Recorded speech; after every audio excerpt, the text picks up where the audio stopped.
And then one of the things that we like to do in one of our segments is that we like to go over what we talked about last episode. Yeah. And we call that the Aight So Boom segment that Miss Moyo takes the lead on. So if you do not mind.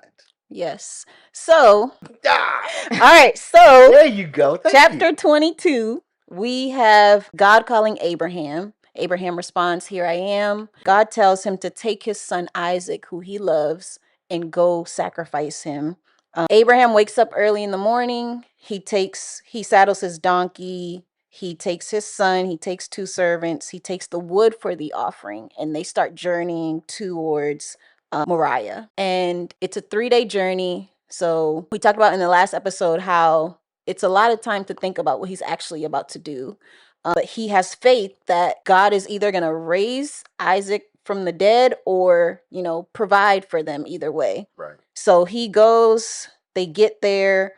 Isaac asks, so they get there. He leaves the two servants at the bottom, and him and his son, tells them, "We're going to go worship.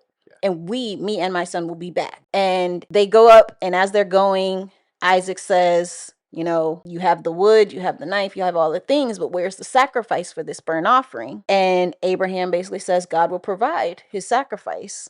Once they get up there, he binds his son, he puts him on the altar, and he's about to kill his son. And I think we talked about in the episode also that a burnt offering is killed and then burnt so that there's no remnants left of it. So you're not expecting that, there's anything left to raise him back up, basically. He's starting to do that. Then God calls him again, Abraham. This time he calls him twice, Abraham, Abraham. And he's like, "Here I am again." And he's like, do not kill your son.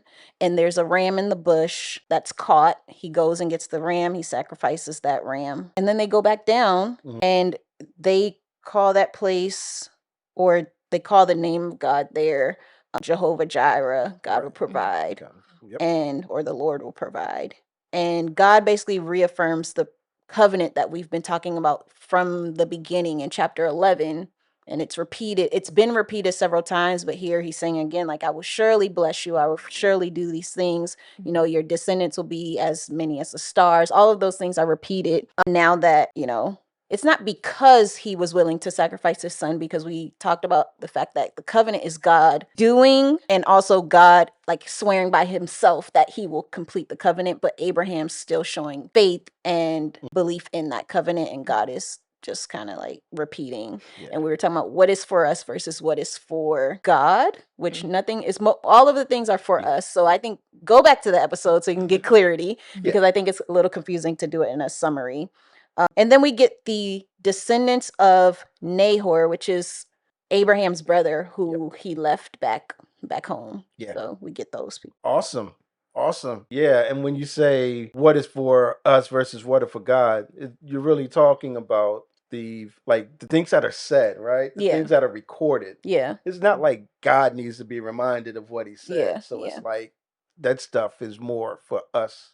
Yeah. Is our understanding that it is for God. Yeah. Us in the sense of recorded to tell Abraham, and us in the sense of it's captured in scripture for us. For us, yep. Yeah. Cool. Awesome. As always, it's the Aight So Boom segment.